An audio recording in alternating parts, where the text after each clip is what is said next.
It's Friday here on The Right Squad, which can only mean one thing. It's time for our staff to sift through the countless hours of Democrats' lowlights to narrow it down to the finalists for the Donkey of the Week.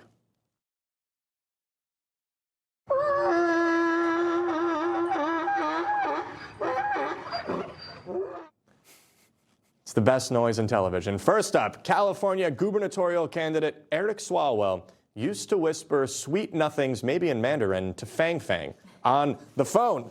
But now he wants Californians to do something else with their phones. I want us to be able to vote by phone. I think every Californian vote by phone. Vote by phone. Yeah, if we can do our taxes, do our make our healthcare appointments, make essentially do your banking online, you should be able to vote by phone. Next up, Pennsylvania Governor Josh Shapiro wants us all to let our hair down a little bit. From someone getting fired simply because of how they look, or maybe someone getting passed over for a job because of the way they wear their hair. That's unacceptable, and in a moment, it will be illegal. We love this next one. Arizona Senator Democrat Ruben Gallego got caught ripping his own party for not allowing women to be hot. But instead of owning up to it, he's blaming others now. So this is just a reflection of what everything I've said. So, I'm more sad about the situation that a friend of mine decided to exploit the situation, but it's a reflection of what I've been saying the whole time. And last but not least, the left's latest lunatic. This is Tennessee's AOC, Afton Bane.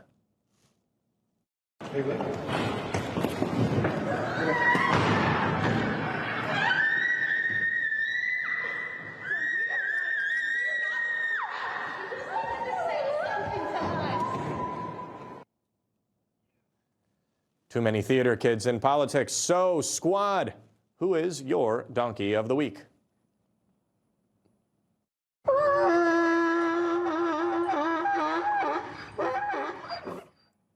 I think that was just Afton Bane's voice. Okay, all right. Hillary, your donkey? Well, I think because they're all so silly, but I think what I would do is look at what's very serious, and that is the move to have us voting on our phone. Oh, there would actually be no criminality there. I'm sure there wouldn't be any voter fraud there, would there? To me, that's a very serious issue, and that's why I take that as the most serious one.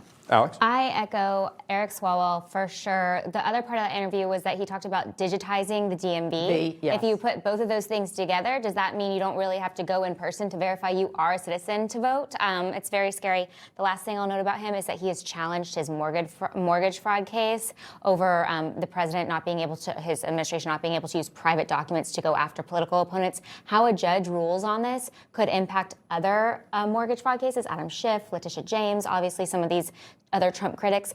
And guess who was assigned to the case? Judge Boasberg. So we'll have to follow that one closely. Alex, your donkey? I got to go with Eric Swalwell as well. I mean, it's fascinating to me. These people that cry about the dangers to democracy never know exactly what the true dangers to democracy are. I mean, yes, we need people to show up to elections every 2 years, every 4 years, whatever it may be. But another major problem that we're having is a lack of trust in the outcomes of our elections. And it goes on both sides of the aisle. So for him to say that we should just be able to go to our phone and register a number, whatever it may be, it's totally naive to the problems that are really plaguing the country. And it actually worries me, because it actually worries me, since the deep state did want illegal immigration, is he actually pushing the play that is the next move? I will say my donkey of the week is the Democrats who were blaming Trump for this terrorist attack in D.C. And that wasn't in this segment. But one of the things that I was thinking about is I've covered a lot of Afghanistan-related things, and there are Afghan heroes who served with Americans in Afghanistan. And this whole thing is so heartbreaking. It breaks my heart for the woman who was murdered, the young man who was still fighting for his life, and for these Afghans who risked their lives, who were then abandoned by the United States of America. And I think the ramifications for if and when we have future conflicts, they're going to be deep. Because who in another country is going to want to sign up to work with us, to ally with us, allies when we let them fall out of airplanes? I was a little upset. I was hoping you were going to go with Swalwell, so it could be unanimous. But that was a very good answer. Hopefully Swalwell never wins anything ever again. How about that? Not too upset now. Information. Truth is freedom. Is Newsmax.